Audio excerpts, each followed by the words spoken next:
¿Qué tal, amigos? Un gusto compartir con ustedes. Sean bienvenidos a una emisión más de Opinión y Debate, el nuevo segmento que tenemos acá en Huilar RTV, donde abordamos los temas del día. En esta oportunidad me acompaña aquí en el estudio de Huilar en Guayaquil el doctor Lenin Garcés Silva. Con él vamos a dialogar sobre un tema importante que tiene que ver con la coyuntura política actual. Estamos hablando sobre el tema de la prisión al ex ministro de Turismo, acuérdense ustedes, secretario en su momento también, en lo que fue la época del Correato, Fernando Alvarado Espinel. De igual manera, hablaremos sobre todo este proceso visto desde una arista netamente jurídica. Así que también agradecemos también la presencia de Jimmy Gómez, nuestro coordinador acá en Huilar RTV en Guayaquil, para comenzar esta entrevista, que por cierto, vamos a dar la bienvenida al doctor Lenin Garcés en esta oportunidad. Bienvenido, buenas tardes. Muchas gracias, Dani. Coméntenos un poco sobre los antecedentes de Fernando Alvarado, para que la ciudadanía se conozca un poco más sobre este tema. Bueno, sí, el caso es un caso de peculado contra este funcionario de la SECOM, y lo más actual de esto son unas nuevas detenciones que han ocurrido en estos días pasados, y ese sería interesante comentarlas esas, porque es lo de más actualidad. Así es. En este caso, entonces, empecemos con el análisis. ¿Qué es lo que ha pasado en el tema de la prisión de Fernando Alvarado? Se habla por peculado, y sabemos que el peculado es sancionado, pero ¿realmente se ha podido demostrar aquello? Bueno, es que en un proceso es largo, naturalmente, y tiene sus etapas. Yo creo que en estos momentos no examinamos las cuestiones de fondo, ¿no?, sino que examinamos las cuestiones de forma, es decir, estamos hablando, por ejemplo, de medidas cautelares con respecto de las nuevas detenciones. Y entonces las medidas cautelares vienen a ser mecanismos para garantizar la comparecencia del procesado al juicio, ¿no?, básicamente, y el eventual cumplimiento de una pena que le fuera impuesta. Entonces, son cuestiones formales. Yo sé que la gente dice es muy normal, es inocente, ¿no? Por ejemplo, involucra la inocencia o la culpabilidad, pero prematuramente. ¿Por qué? Porque, por ejemplo, un familiar puede decir, mi hijo es inocente, porque sabe que es inocente, o tiene esa certidumbre que es inocente, le conoce, pero procesalmente, como procesalista, naturalmente yo no entro a ese análisis de fondo. Se entra directamente al análisis formal, es decir, si esas medidas cautelares fueron dictadas conforme lo dice el derecho, si fueron excesivas, si no fueron excesivas, si eran necesarias, si no eran necesarias. Entonces, ese es el actual escenario que tenemos ahorita, mis queridos amigos oyentes. Por cierto, advertimos que en breve estará con nosotros también, ya en los estudios de Huilar RTV, el candidato a la alcaldía de Guayaquil, el ingeniero por Sociedad Patriótica. Me confirman por acá, producción, por favor, nuestro compañero Jimmy Gómez. Perfecto, gracias. Gracias por acá, Simón Bolívar Rosero, ya me acordé, gracias a producción, gracias por acompañarnos acá. En breve estaremos hablando con este tema interesante a través de Huilar RTV. Entonces, abordando un poco más, doctor Garcés, hablamos ya sobre estos temas y sobre lo que se ha dado durante todo este tiempo.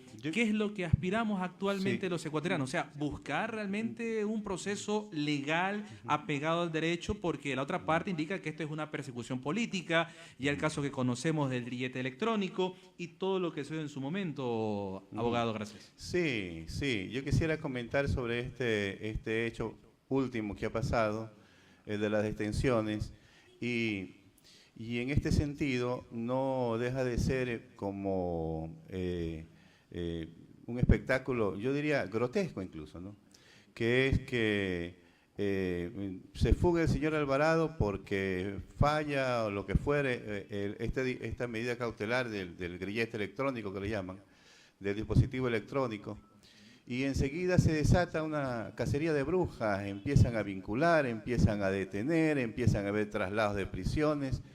Esto no es un manejo desde el derecho, eso es lo que yo quiero expresar. Y esto debilita las garantías de un Estado y es contraproducente, porque estas decisiones son decisiones claramente con el fin de complacer a una opinión pública que no es especializada. Y yo quisiera esto decirlo claro. Todo el mundo aventureramente habla de derecho. Uno se sube a un taxi y el taxista le habla del derecho y le opina de cosas del derecho. Yo quisiera saber por qué no le hacen lo mismo a los médicos, ¿no? ¿Por qué no le hablan de qué sé yo, de cardiología al cardiólogo? Zapatero a tus zapatos, estamos hablando. Evidentemente, es que el derecho no es para legos. El derecho es una cuestión especializada de quienes tenemos la experticia del derecho. No se manejan las cosas a la manera, en su máxima forma más abyecta, posorja, para ponerlo claro, ¿no? Esas no son las formas. Habemos especialistas del derecho. El derecho no se hizo el día jueves pasado, el derecho se lo ha hecho desde miles de años. Es decir, no somos imbéciles los juristas. Los juristas hemos hecho una construcción que se supone que es la mejor y que justamente equilibra muchas tensiones. En este sentido, pretender por una cuestión de opinión pública, que es una opinión lega del derecho, es decir, profana del derecho, que no sabe derecho, y entonces ir en ese sentido a complacer una opinión pública, vulnerando determinadas garantías, de una forma además en que las formas se ven, no se cuidan en la forma, o sea, no hay un escrúpulo para con las formas, es decir, el trato de la forma es un trato totalmente, no solo inescrupuloso, sino desvergonzado propiamente. Y entonces, esto de aquí, lejos de ser beneficioso para la efectividad de la justicia, yo creo que es terriblemente contraproducente. Y lo voy a poner fácilmente a poner. Por ejemplo, han detenido, entre otras personas, al señor Javier Lemos. Yo creo que eso es una terrible injusticia, ¿no? Y creo que es una violación de las garantías. Ahora bien, ¿qué ocurre? Ya hay otros detenidos también ahí. ¿Qué ocurre? Y que al momento de solicitar una extradición contra, por ejemplo, el señor Alvarado, en ese momento va a pasar factura lo que estamos haciendo ahora. ¿En qué ese momento podríamos decir que va a pasar factura, doctor? Va a pasar factura porque se examina la seriedad de un proceso. Vamos a ver. ¿Se comprueba que realmente hay culpabilidad o inocencia? No entramos todavía al fondo de si culpabilidad o inocencia, porque tampoco al momento de resolver una extradición se examina el fondo del proceso, sino las formas, es decir, el cuidado escrupuloso de las garantías. Un proceso que se observa respetuoso de las garantías es un proceso confiable, es la forma lo que se examina. Entonces, lo que estoy diciendo es que al darle a un proceso, estas formas todas parecen, no sé si decir folclóricas o cómo llamarlas, que porque el señor Alvarado se fuga, entonces vamos a vincular y a meter preso un montón de gente y trasladémosle a Glass. Yo no digo que el señor Glass deba estar en la cárcel número 4 o en la cárcel de la Tacunga. Debe estar donde deba de estar. El asunto es que estas medidas no son porque no hay relación entre burlar el grillete electrónico de Alvarado con el traslado de Glass. Es decir, no hay una cuestión. Eso habría una cuestión para podernos a ver qué pasó con el grillete electrónico, funciona o no funciona. Pero el traslado de Glass no tiene relación con aquel hecho. Es un hecho completamente, dos cosas diferentes. Totalmente diferentes. Es decir, es un tratamiento de estos temas totalmente que da escosor, es un tratamiento horrible, sinceramente, desde el punto de vista de un procesalista. Es decir, como yo lo puedo mirar desde mis ojos de jurista. ¿Usted lo podría interpretar, doctor Garcés, que suena una persecución? Eso es otra cosa. Yo me refiero estrictamente, ese es otro tema que se puede tratar también, pero en el que yo no quiero entrar, porque yo estrictamente lo que estoy analizando son las formas del proceso, el cumplimiento de las garantías del proceso y advirtiendo de los riesgos y los defectos que tiene el tratamiento, el mal tratamiento del proceso y de las garantías. Ecuador tiene una larga lista de impunidad por no haber podido hacer efectivo las extradiciones contra los políticos corruptos. Y nuevamente seguimos apostando a excedernos, a burlar las garantías, dizque para hacer justicia. Vamos a ver al momento de solicitar extradiciones si dolorosamente no nos vuelven a pasar factura como tantas otras veces nos han ocurrido. Lo que pasa es que el Ecuador... ¿Perdón? ¿Quién paga los platos rotos? ¿El Estado? tras reconocerles daños morales, prejuicios y tanta situación que se ha presentado en su momento. El asunto es que si queremos hacer justicia, yo mismo en muchas otras entrevistas he dicho que comprendo, primero decir que yo soy uno de los grandes críticos del Correato, pues. Por la forma en que se hizo en su momento. Pero lógicamente, porque eso vamos a estar de acuerdo, Okay. muchísimos, pues no, otros estarán de acuerdo, tendrán su criterio, lo que fuere, pero nosotros hemos sido muy críticos con el Correato. No se trata de esto de aquí. Se trata, yo también incluso he dicho, y no me arrepiento, con respecto al Consejo de Participación Ciudadana y Control Social transitorio, que comprendo las dificultades de retomar la democracia en el país y las instituciones en el país, vulneradas en el Correato, pero que habían mantenido una apariencia, las dificultades que tenía y que el orden jurídico resultaba un instrumento ineficiente para esto, insuficiente, digámoslo. Y eso ahí llevaba a veces a excederse al Consejo de Participación Ciudadana y Control Social transitorio. Yo comprendo todas estas situaciones, pero lo que luego terminamos viendo es que se entra dentro de un relajamiento que no significa que en realidad lo que parece cayendo en manos los procesos es en manos de la opinión pública. Es una situación de pura situación de la opinión pública también. La democracia que tenemos aquí es una democracia de una calidad muy mala también. La opinión pública se cree con derecho, o sea, existen frases que verdaderamente nos dan escalofrío. La gente diciendo es que el pueblo ya está cansado de y tal, y hace justicia. El pueblo cree, la gente, la ciudadanía cree que tiene derecho, por ejemplo, de hacer justicia con su propia mano, que esto es algo legítimo. O sea, de democracia no hay ni las más nociones más elementales, porque la democracia no es eso. La democracia tiene sus mecanismos y sin el cumplimiento de las garantías orgánicas de la democracia, es decir, de las instituciones, de separación de poderes, no hay democracia, nada. Si democracia no es solo ir a votar, eso es una manifestación directa de la democracia a fin de conocer la voluntad popular, pero la democracia tiene una estructura jurídica, una estructura política, tiene una estructura orgánica, que son las garantías más esenciales de la democracia. Pero aquí como que no hay nociones de esto de aquí, como que la gente se cree que es cuestión de satisfacer la opinión pública y que lo que el pueblo y la voluntad del pueblo, claro, que es de Dios, como lo hemos dicho otras veces, ¿no? La voluntad del pueblo es la voluntad de Dios. Bueno, entonces si la voluntad del pueblo es la voluntad de Dios, pues ¿qué podemos decir de eso de ahí? Pues no, ya pues simplemente nos tenemos que quedar cerrada la boca a todo el mundo y todo en manos de la voluntad popular, que es la voluntad de Dios. O sea, en esos fundamentalismos democráticos caemos, en esas exacerbaciones de ciertos principios que sí son democráticos, pero que funcionan dentro de una estructura que le establece límites, evidentemente.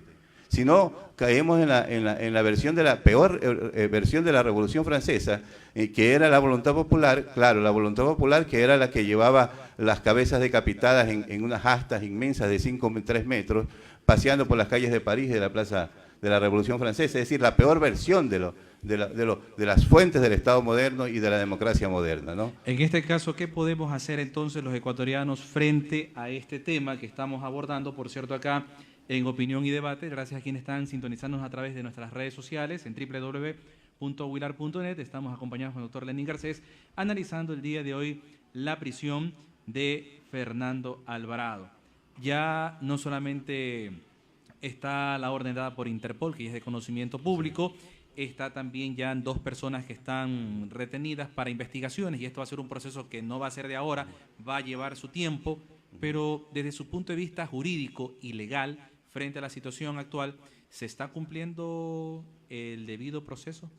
Sí, bueno, primero yo me he referido a las nuevas de tratamiento a partir de la fuga del señor Alvarado. Y lo que se ha generado. Eso ha generado. Okay. Eso ha generado una situación que me parece horrible, que a mí me produce escozor. No es la forma es decir, ninguna orden de prisión le va a motivar diciéndole, es que como el señor Alvarado se fugó, entonces, ninguna orden, pero ese es lo que está escondido, ¿no? Le van a disfrazar de alguna forma, van a argumentarlo en derecho, pero las verdaderas motivaciones son unas motivaciones que no corresponden al derecho. Y entonces, esto es debilitar las garantías, y eso es lo que no queremos, y eso es lo que creemos que no nos lleva a ningún lado. Ahora bien, con respecto del señor Alvarado, se aprecia, por ejemplo, en el momento del señor Alvarado, el principal involucrado, el principal que nos interesaría que estuviese detenido, no se le dicta prisión preventiva, ¿no? Pero a estos nuevos que son muy secundarios y se les dicta la prisión preventiva. Bueno, ¿y por qué? Pues porque el señor Fernando Alvarado burló al grillete. Esa no es el derecho, no es así. Esa es la opinión pública que está ahí determinando las decisiones de las autoridades. Y no es así.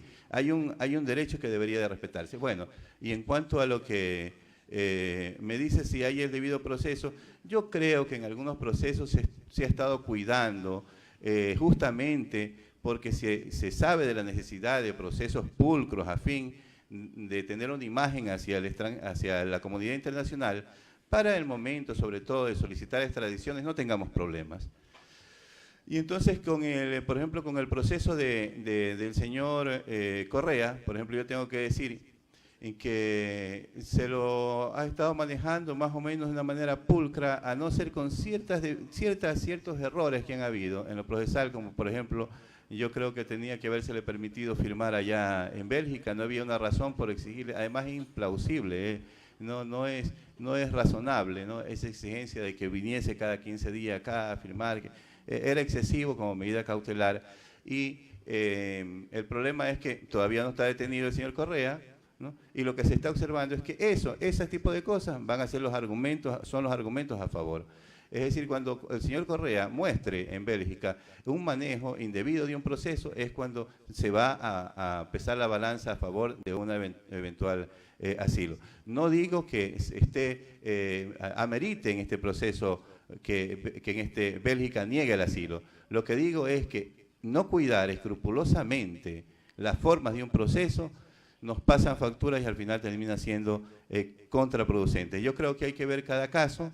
Yo creo que hay que examinar los casos por separados y hacer una crítica por separado. No me atrevería yo a hacer una crítica en general. Yo creo que algunos procesos yo los podría criticar muy severamente, otros habría que examinarlo caso a caso. Podríamos decir que es un tema que va a traer cola. Digo esto porque, aparte de Fernando Alvarado, también está lo que es la prisión del círculo que lo rodearon en su momento.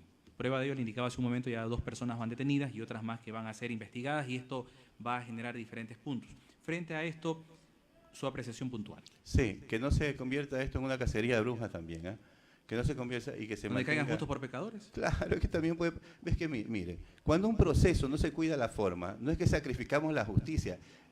Entre las tesis que yo defiendo es que el principio supremo del derecho procesal es la verdad procesal. Si nosotros respetamos, como decir, una garantía como decir el derecho a la defensa. Claro que normalmente, en esto yo me aparto, generalmente los juristas le van a decir que es el respeto que tiene al derecho de la persona a defenderse, ¿no es cierto? Pero entre las tesis que yo defiendo digo que no, que ese no es la mayor relevancia de aquello, la mayor importancia. El derecho, se tiene que respetar el derecho a la defensa porque tenemos que conocer la verdad. Lo que nos interesa siempre es conocer la verdad. Si no llegamos a la verdad, entonces no se cumple el fin del proceso. El fin del proceso es conocer la verdad, saber qué hecho ocurrió, saber quiénes participaron en el hecho, de qué forma participaron, etc. Ese es el bien supremo.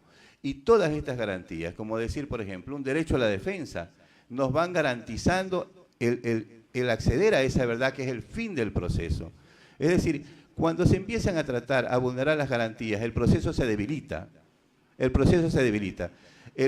proceso serio donde se respeten escrupulosamente las garantías, yo le aseguro que difícilmente se condenan inocentes. Pero en la horca del viejo ahí pues sí se condenaba lo que quiera, ¿no? O sea, quiero decir que los procesos, mientras son más cuidadosos de las garantías, más nos garantizan el principio fundamental del derecho procesal, a saber, la verdad procesal. Muy bien, estamos en Opinión y Debate. Gracias a ustedes por la sintonía. Estamos ya en la última parte de este evento. También tenemos a nuestro siguiente invitado, el ingeniero Simón Bolívar Rosero, candidato a la alcaldía de Guayaquil. Hay un tema que se ha venido hablando y que se ha venido manejando también y que traigo a colación, es el tema de la prisión que pesa en contra, en este caso, el exmandatario Rafael Correa. Porque vea usted cómo se han ido generando todas las situaciones de hechos de corrupción, otros están investigando, otros que están en análisis, otros están en etapa procesal, y esto se ha convertido desde el año pasado en el punto central. Y ahora también se pone en consideración, debido a los últimos hechos que hemos hablado de Fernando Alvarado, y este tema del grillete, que si se lo sacó, cómo se lo sacó, que no fue alertado, problemas de falencias, situaciones que se han dado, pero paradójicamente en este sentido también el uso de medidas cautelares por dispositivos como grilletes ha aumentado en el país. Pero por otra parte también vemos la situación que trae cola, y en este caso con el exmandatario. Su punto de vista. Bueno, lo que todos quisiéramos es que el señor Correa venga al país, esté en el país y sea procesado como se debe. Eso es lo que todos queremos. Para dicho efecto tenemos dos cuestiones. La primera es que hay la orden de la Interpol y luego la solicitud de extradición, ¿no? Lo que yo quisiera decir es que las decisiones de la Interpol, ¿no? No son definitivas, y más que nada la calificación que haga la Interpol siempre deberá someterse siempre a cuestiones estrictamente de lo que sería la ejecución de una orden. La cuestión es formal, por ejemplo, lo que tiene que examinar la Interpol es que existe una orden de prisión de una autoridad competente, ese tipo de cosas. Es decir, las cuestiones que corresponden a la policía. La Interpol es una policía, se dice una policía internacional o colaboración en las policías de los distintos estados, ¿no? Una policía especializada, digamos, en cuestiones de derecho penal internacional. Y entonces, luego existe la extradición, que es la solicitud que le hacemos al Estado de Bélgica, conforme al tratado que se ha suscrito muy antiguo, para que nos sea entregado el señor Correa. En este sentido, la Bélgica tendrá que examinar en su momento de manera muy acuciosa, pues si nosotros como Estado somos un Estado que ofrecemos las garantías para que deba de ser entregado al señor Correa. Si Bélgica considera que Ecuador no ofrece las garantías, no debe de entregar al señor Correa con mucho dolor, tendrá que ocurrir así. Si el Estado de Bélgica considera que Ecuador no es un Estado que dé garantías, no tiene que ser entregado al señor Correa.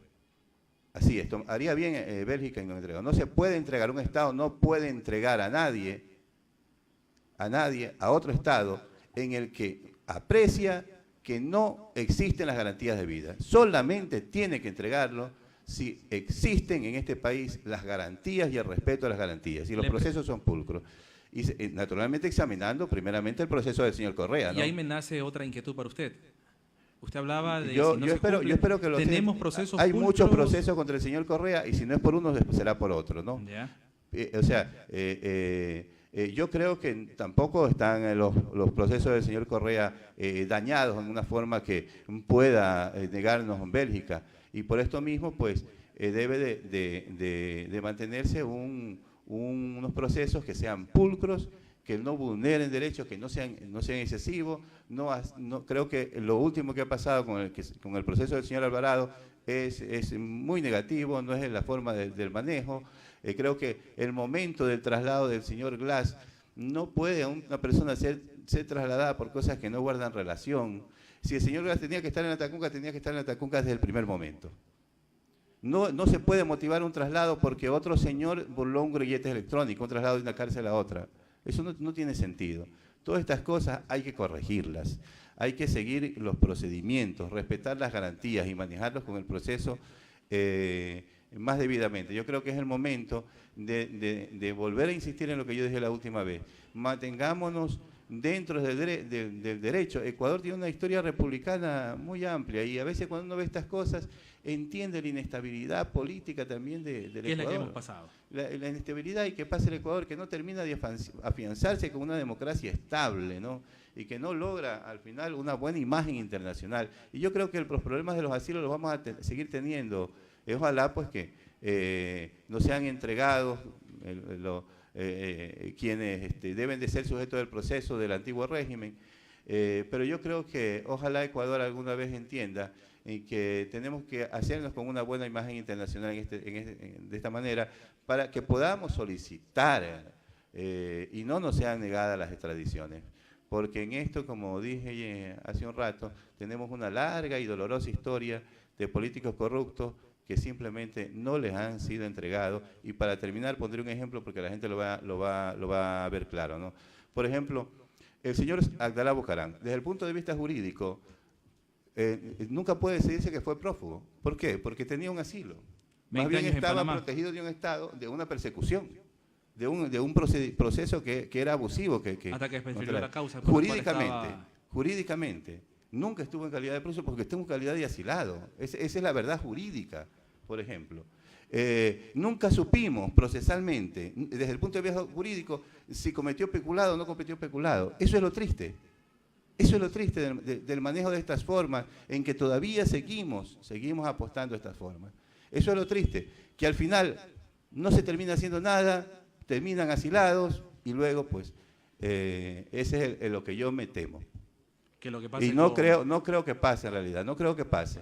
Y por son eso escenarios totalmente diferentes. Correa, yo creo que el señor Correa será extraditado finalmente al Ecuador y creo que ojalá los procesos que son muchos contra el señor Correa sean respetuosos del debido proceso y que solicitemos sin ningún problema, sobre todo la extradición del señor Correa al Ecuador y que no nos sea negada, lo cual sería doloroso y humillante para el Ecuador, naturalmente. Sin lugar a dudas. Queremos también agradecerle a usted, doctor Lenin Garcés, por acompañarnos acá, ilustrarnos un poco sobre este amplio mundo, ¿no?, de qué es la ley, de cómo se debe interpretar y cuál es el proceso en este caso.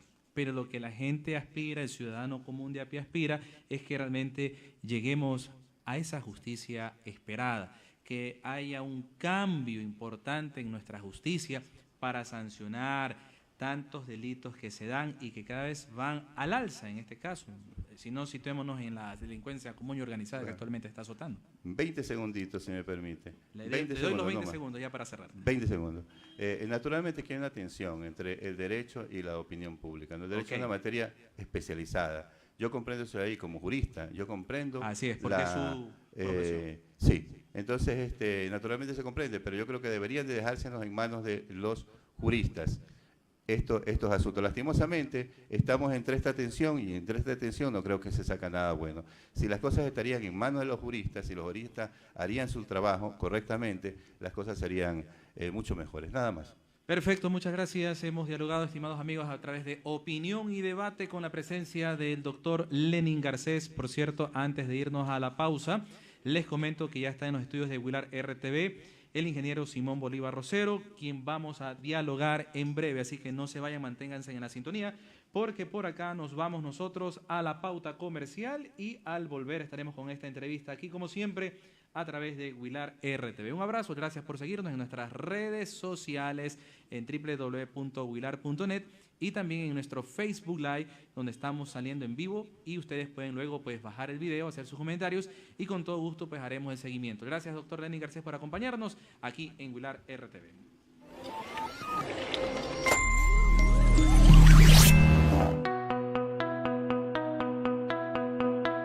Tropical tiene más de 60 años en el mercado. Nuestro principal pilar es la comida. Nosotros desde el inicio hemos apostado por Ecuador, hemos apostado por lo ecuatoriano, por destacar nuestros valores, nuestras virtudes. Eso es lo que nos ha construido en ser una de las marcas líderes dentro del mercado de sabores y ser la marca por los consumidores reconocida como la que me hace sentir ecuatoriano. Yo considero dos cosas. Primero, el sabor y lo segundo es la comunicación. Hemos tenido un sinfín de campañas. desde las más icónicas como el comercial donde aparece el tren de Tropical y marca esa nostalgia de nuestro país, de los paisajes.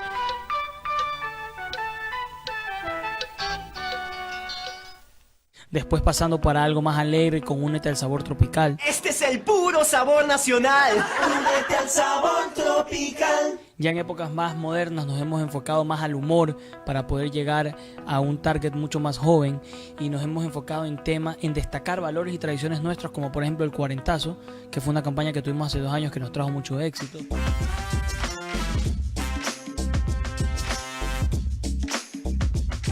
O el nombre más tropical, en donde nos metimos a las raíces de Manabí y encontramos los nombres más propios y más originales de Ecuador, que es algo propio que sucede en esta región. Claro, todo lo que tenga que ver con la posesión y amor mío son Ya exclusivos. no va. Estoy de acuerdo con eso. No puede ser de otra forma. Pero tú me puedes decir mi amor si quieres.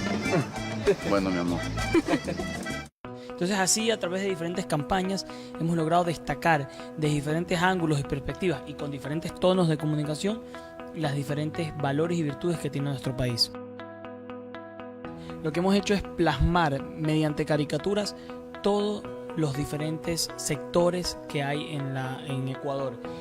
Puedes encontrar un lagartero, puedes encontrar los paisajes de la costa, de la sierra, puedes encontrar frases como soy tropical, soy Ecuador. Entonces hemos intentado plasmar Ecuador en una etiqueta, manteniendo nuestro logo actual y manteniendo siempre nuestra bandera. Mantenemos las presentaciones actuales que tenemos formatos de 360 ml, de 400, de 1250, formatos de 2 litros, 3 litros y nuestro formato ganador, que es el galón, que se alcanza para familias grandes. En este cierre de año vamos a estar comunicando nada más nuestra nueva imagen. Lo vamos a estar haciendo en diferentes medios, en prensa, en radio, posiblemente en POP, que es la comunicación que se hace en el punto de venta, y en digital en nuestras redes sociales. El próximo año se viene una nueva campaña tropical que va a tener un concepto totalmente nuevo para la campaña. Ustedes siempre nos han apoyado muchísimo, y que puedan ustedes contar con nuestro producto dentro de sus transmisiones sería ideal. Tenemos un sinnúmero de planes de ayuda social. Somos parte del Pacto de Naciones Unidas como empresa a nivel regional. La cultura de compromiso, de excelencia, los valores que mantenemos nosotros como compañía día a día, es algo que me marca y me impulsa a seguir trabajando aquí y a darlo todo. Como empresa Tesalia seguimos haciendo inversiones en el país y apostando por lo nuestro, que es lo más importante.